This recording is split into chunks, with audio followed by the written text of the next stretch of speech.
ஆலந்தூர்ல அதிமுக பொதுச் செயலாளர் எடப்பாடி பழனிசாமி பிரச்சாரத்தில் ஈடுபட்டு வராரு. அந்த காட்சிகளை பார்க்கலாம். ஆளாக்கப்பட்டது. அங்க இருக்கின்ற பயிர்கள் கனமழையால் சேதமடைந்தது. மக்களுடைய உடைமைகள் அந்த புயலால் சேதமடைந்தது. அதை சரி செய்தோம். அதுக்கு பிறகு கொரோனா. உங்களுக்கு எப்படிப்பட்ட காலம் தெரியும். இந்த வீதியில யாருமே நடமாடல. ஓராண்டு 11 மாத காலம் மக்கள் வீட்டிலேயே இருந்தார்கள். அப்படி கொரோனா காலம். அந்த காலத்தில் கூட சிறப்பான ஆட்சி கொடுத்த ஒரே அரசாங்கம் அதிமுக அரசாங்கம். அரசாங்கத்துக்கு 1 ரூபாய் வருமானம் கிடையாது. தொழிற்சாலை திறக்கல, கடை திறக்கல, அதில் இருக்கின்ற வரி வருவாய் கிடையாது, ஜிஎஸ்டி வருவாய் கிடையாது, பெட்ரோல் பேங்க் திறக்கல, அதில் இருக்கின்ற வரி வருவாய் கிடையாது, டாஸ்மாக் மூடப்பட்டு விட்டது, அதில் இருக்கின்ற வருவாய் கிடையாது, ரோட் டாக்ஸ் கிடையாது, பத்திரப்பதிவு கிடையாது, எக்ஸைஸ் டியூட்டி வருவாய் கிடையாது. இவ்வளவு வருவாய் இல்லாம இருந்து கூட சிறப்பான ஆட்சி கொடுத்த ஒரே அரசாங்கம் அதிமுக அரசாங்கம்.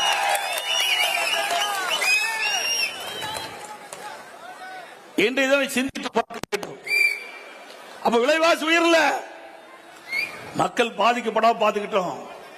இன்னைக்கு ஏழை மக்கள் வேலை கிடையாது, தொழிற்சாலை இல்லாத காலத்தில் வேலை வாய்ப்பு இல்ல. அந்த தொழிற்சாலை பாதிக்கக்கூடாது என்பதற்காக இன்றைக்கு ஒட்டுமொத்த மக்களும் பாதிக்கக்கூடாது என்பதற்காக ரேஷன் கடையில் 11 மாசம் அரிசி விலை இல்லாம கொடுத்தோம், பருப்பு விலை இல்லாம கொடுத்தோம், எண்ணெய் விலை இல்லாம கொடுத்தோம், குடும்பத்துக்கு 1000 ரூபாய் கொடுத்தோம். வருமானமே கிடையாது. கொரோனா காலத்தில் 40,000 கோடி அரசுக்கு செலவு. இவ்வளவும் திறமையா இருந்து செயல்பட்டு ஒரு நல்ல அரசாங்கம் என்ற பெயரை மக்கள் இனத்தில் பெற்ற ஒரு கட்சி அரசாங்கம் அதிமுக அரசாங்கம். அரசாங்கம் அப்படியா இருக்குது. புயல் வந்ததா, வெள்ளம் வந்ததா, கொரோனா வந்ததா, ஒண்ணுமே வரல. ஆனா கடன் மட்டும் அதிகரிச்சிட்டு இருக்குது. 5 லட்சம் கோடி கடன் வாங்கிட்டாங்க. 5 லட்சம் கோடி, 1 கோடி 2 கோடி 5 லட்சம் கோடி இன்றைக்கு தமிழகத்தில் கடன் வாங்கி இருக்கிறாங்க. எப்பொழுது பார்த்தாலும் முதலமைச்சர் ஸ்டாலின் பேசுறார், சூப்பர் முதலமைச்சரா, இந்தியாவிலேயே சூப்பர் முதலமைச்சரா, முதன்மையான முதலமைச்சரா. எதில் கடன் வாங்குவதிலே முதன்மையான முதலமைச்சர். உண்மைதானே? இந்தியாவிலேயே கடன் வாங்குவதிலே முதல் மாநிலம் தமிழ்நாடு. ஒரு பக்கம் கடன் வாங்குறீங்க, பெரிய திட்டம் ஏதாவது சென்னை மாநகர மக்களுக்கு வந்ததா அல்லது நாட்டு மக்களுக்கு ஏதாவது வந்திருக்குதா? அதுவும் இல்ல. இரண்டாவது 2020-21 அதிமுக ஆட்சி. அப்பொழுது இருந்த வருவாய் விட 2024-25 திராவிட முன்னேற்ற கழக ஆட்சியில வருவாய் 1,36,000 கோடி கூடுதலா வந்திருக்குது. கூடுதலாய் வருவாய் வந்தும் கடன் வாங்க வேண்டிய அவசியம் என்ன? திட்டமும் எதுவல்ல.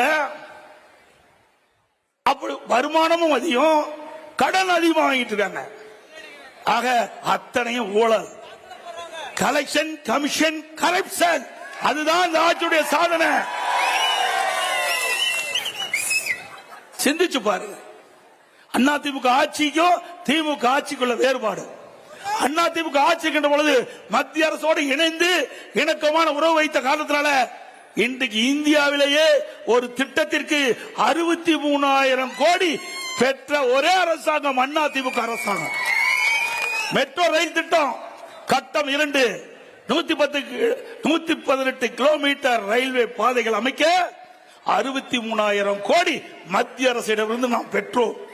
மத்திய அரசிடமிருந்து நாங்க பெற்றோம். இணக்கமா உறவு இருந்தது. மத்திய அரசு அள்ளி கொடுத்தது. இன்றைக்கு சென்னை மாநகர மக்களுடைய போக்குவரத்து நெரிசல் முற்றிலும் குறைக்க வேண்டும் என்ற அடிப்படையில் மத்திய அரசுடைய அணுகினோம். பிரதமரை சந்தித்தோம், கோரிக்கை வைத்தோம்.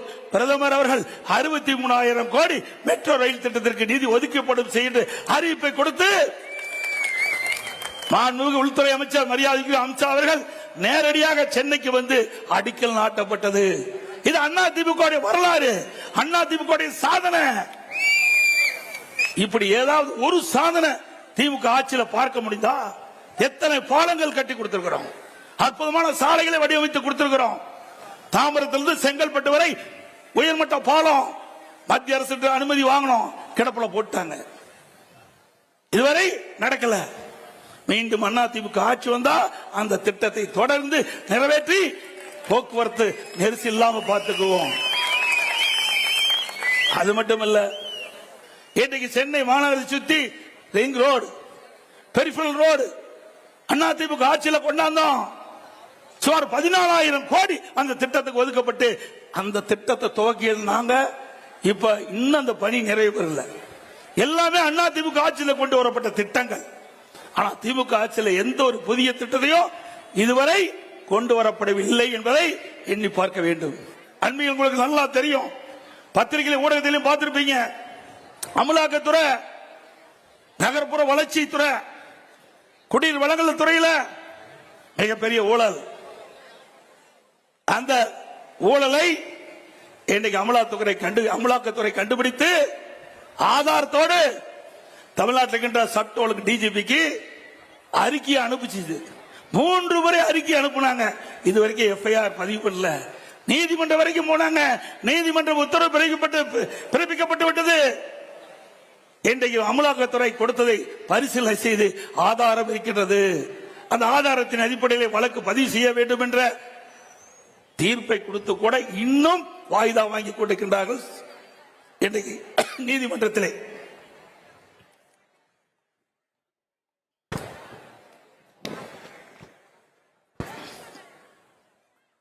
ஆக இப்படி ஊழல் செய்வதிலே மிகப்பெரிய மன்னர்கள். சுமார் 1000 கோடி ஊழல். இன்றைக்கு நகர்ப்புற வளர்ச்சித்துறையில கமிஷன் வாங்குறதுல, குடிநீர் வழங்கல் துறையில பணி நியமன, ஒரு பணி நியமனத்துக்கு 25 லட்சம் 30 லட்சம் அமலாக்கத்துறை கண்டுபிடித்து இன்றைக்கு தமிழ்நாட்டில் இருக்கின்ற டிஜிபிக்கு அறிக்கை அனுப்பப்பட்டிருக்கிறது. இதெல்லாம் அதிமுக ஆட்சிக்கு வந்த பிறகு தோண்டி எடுக்கப்பட்டு உண்மை நிலையை கண்டறிந்து சட்டத்தை முன்னிலை நிறுத்தப்பட்டு சட்டத்தை நீதியாக நடவடிக்கை எடுக்கப்படும். எங்க பார்த்தாலும் போதை பொருள் இல்லாத இடமே இல்லை. சந்து பொந்து கிராமம் வரைக்கும் தாராளமா போதைப் பொருள் பல வடிவத்தில் விற்குது. இன்றைக்கு அதை கட்டுப்படுத்த திராணி இல்லாத அரசாங்கம். ஏன்னா திமுக தான் விற்கிறான். அப்படி எங்க போய் கட்டுப்படுத்த முடியும்? எங்க பார்த்தாலும் போதைப் பொருள் விற்பனை, போதை ஆசாமியால் மக்கள் நடமாட முடியாத நிலை உருவாகி இருக்குது. அதுவும் சிறுமிகள் வெளியே போக முடியல, பெண்கள் வெளியே போக முடியல, பாட்டியம்மா கூட விட்டு வைக்க மாட்டேங்கிறான். அவ்வளவு மோசமான கேடுகட்ட ஆட்சி திமுக ஆட்சி. பத்திரிகை திறந்தா பாருங்க, ஊடகத்தை திறந்தா பாருங்க, வர்ற செய்தி எல்லாம் இதுதான். இன்னைக்கு ஒரு காலத்துல தங்க என்ன விலை, வெள்ளி என்ன விலைன்னு இன்னைக்கு தொலைக்காட்சியில் வரும். இப்ப கொலை நிலவரம் என்ன, அன்றாட கொலை நிலவரம் என்னதான் இன்றைக்கு செய்தித்தாளில் வருது, பத்திரிகையில் வருது, ஊடகத்தில் வருது. இப்படிப்பட்ட ஆட்சி அகற்றப்பட வேண்டும் என்பதை நேரத்தில் தெரிவிக்கிறாங்க. அது மட்டும் இல்ல, நகரப்புறம் திமுக ஆட்சியில வீட்டு வரி என்னன்னு பாருங்க. திமுக ஆட்சிக்கு வந்த பிறகு வீட்டு வரி 100% உயர்த்தி இருக்கிறாங்க. இந்த வீடு மாடி வீடுனா 2000 ரூபாய் திமுக ஆட்சியில் வரி கட்டி இருந்தா இப்ப 4000 ரூபாய் வரி கட்டணும். ஆண்டுக்கு 6% வரி உயர்வு, 2 வருஷத்துல 12% வரி உயர்த்திட்டாங்க. கடை வச்சிருந்தா 150% வரி உயர்வு, ஆண்டுக்கு 6% உயர்வு, 2 வருஷமா உயர்த்திட்டாங்க. குடிநீர் வரி உயர்வு, குப்பைக்கும் வரி போட்ட ஒரே அரசாங்கம் திமுக அரசாங்கம் ஒண்ணுதான். குப்பை கூட விட்டு வைக்கல. இன்னும் சொல்ல போனா மின் கட்டணம், மின்சாரத்தை தொட்டா ஷாக் அடிக்கும், மின் கட்டணத்தை கேட்டாலே ஷாக் அடிக்குது. அவ்வளவு மின் கட்டணம் உயர்ந்து போச்சு. கிட்டத்தட்ட 52% மின் கட்டணம் உயர்ந்து போச்சு. ஆண்டுக்கு 5% மின் கட்டணம் உயர்த்தப்படும் என்ற அறிவிப்பு கொடுத்து இன்றைக்கு மக்கள் மீது மிகப்பெரிய வரி சுமையை சுமத்திய அரசாங்கம் திமுக அரசாங்கம். இதோட மதுரை, திண்டுக்கல், இன்னும் பல மாநகராட்சியில இந்த வரி வருவாயில ஊழல் செஞ்சிருக்கிறாங்க. மதுரையில் மட்டும் 200 கோடி வரி ஏய்ப்பு செஞ்சிருக்கிறாங்க. அந்த மாநகராட்சியில எல்லாத்துக்கும் வரி, ஆட்டுக்கு வரி, மாட்டுக்கு வரி, பன்னிக்கு கூட வரி போட்டாங்க. அந்த பன்னி போட்ட வரியிலையும் ஊழல் செய்த ஒரே அரசாங்கம் திமுக அரசாங்கம். 200 கோடிங்க நாம சொல்லல, திமுக அரசாங்கமே கண்டுபிடிச்சு வெளிப்படுத்தி அந்த மேயர் ராஜினாமா பண்ணி இருக்கிறாங்க. அங்க இருக்கிற 4 மண்டல தலைவர் ராஜினாமா. இப்படி இந்த மோசமான ஆட்சி தொடர வேண்டுமா? சொல்லுங்க, தொடர வேண்டுமா? அனைத்து இந்திய அண்ணா திராவிட முன்னேற்ற கழகத்தை பொறுத்த வரைக்கும் விலைவாசி குறைக்கப்படும், நாட்டு மக்கள் நிம்மதியாக வாழ முடியும், சட்ட ஒழுங்கு பாதுகாக்க முடியும். தமிழகத்தில் சட்ட ஒழுங்கு சீரழிந்து விட்டது. இன்றைக்கு காவல்துறைக்கு பாதுகாப்பு இல்ல. போதை ஆசாமிகள் எகிரி எகிரி காவலரை அடிக்கின்ற காட்சி தொலைக்காட்சியில் பார்க்கிறோம். அப்படிப்பட்ட ஒரு அவல நிலை இந்த ஆட்சியிலே பார்க்கப்படுகிறது. இதையெல்லாம் முடிவு கட்டுகின்ற தேர்தல் நடைபெறுகின்ற சட்டமன்ற பொது தேர்தல். அது மட்டுமல்ல, இன்றைக்கு திராவிட முன்னேற்ற கழகம் என்று சொன்னா அது திமுக குடும்பம் ஆயிட்டது, கருணாநிதியுடைய குடும்பம் ஆயிட்டது. திமுகனா திரு கருணாநிதி குடும்பம், திரு கருணாநிதி குடும்பம்னா திமுக. அதுதான் இன்றைய தினம் பார்க்கப்படுகிறது. அங்க இருக்கிற திமுக கட்சிக்காரர்கள் மரியாதையே கிடையாது. இப்ப என் பக்கத்துல கந்தன் நிக்கிறார், திரு ஸ்டாலின் பக்கத்துல யாராவது நிக்க முடியுமா?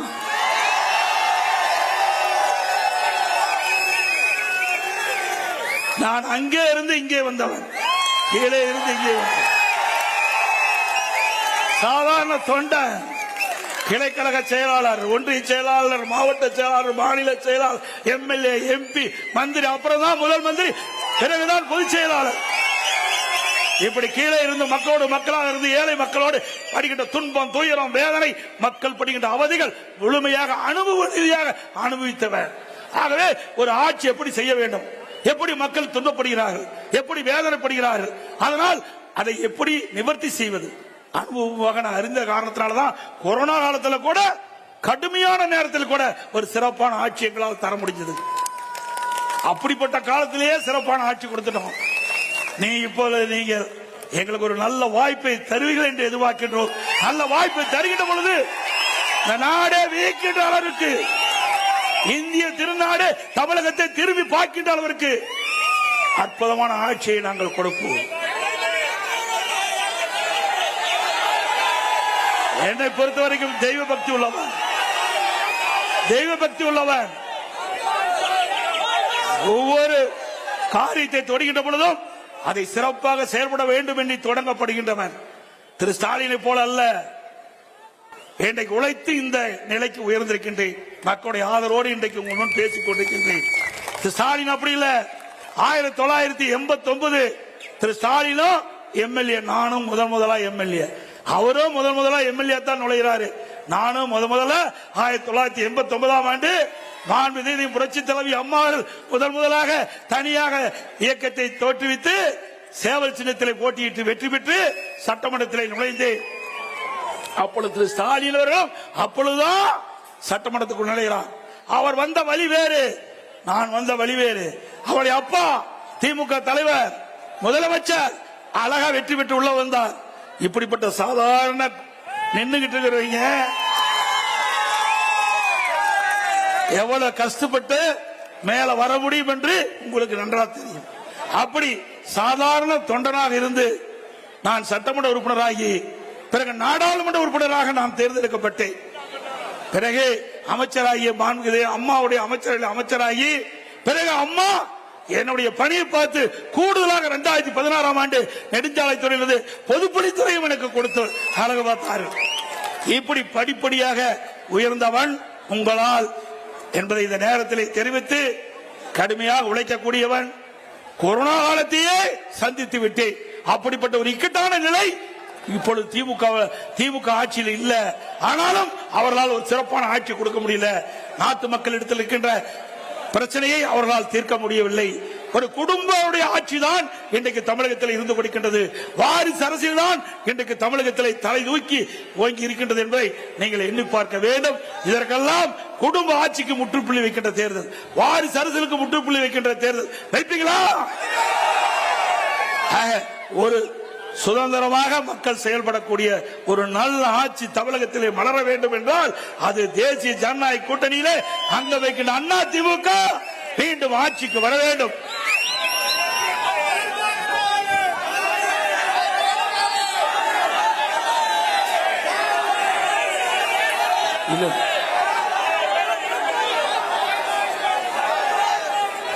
அண்ணா திமுக சார்பா பல திட்டங்களை நாங்கள் அறிவிச்சோம். இன்றைக்கு கிட்டத்தட்ட இன்றைக்கு திராவிட முன்னேற்ற கழகத்தின் சார்பா இன்றைக்கு பல வரிகளை சுமத்தி மக்கள் படுகின்ற துன்பத்திலிருந்து மக்களை காக்க வேண்டும் என்பதற்காக ஒவ்வொரு குடும்பத்திற்கும் 10,000 ரூபாய் அண்ணா திமுக ஆட்சி பலத்தோட வழங்கப்படும். தற்போது கிட்டத்தட்ட குடும்ப அட்டைக்கு மகளிர் உரிமை தொகை 1000 ரூபாய் வழங்கிட்டு இருக்கிறாங்க. அண்ணா திமுக ஆட்சி பலத்தோடனே குடும்ப அட்டையில் இடம்பெறுகின்ற குடும்ப தலைவிக்கு மாதந்தோறும் 2000 ரூபாய் அண்ணா திமுக வழங்கப்படும்.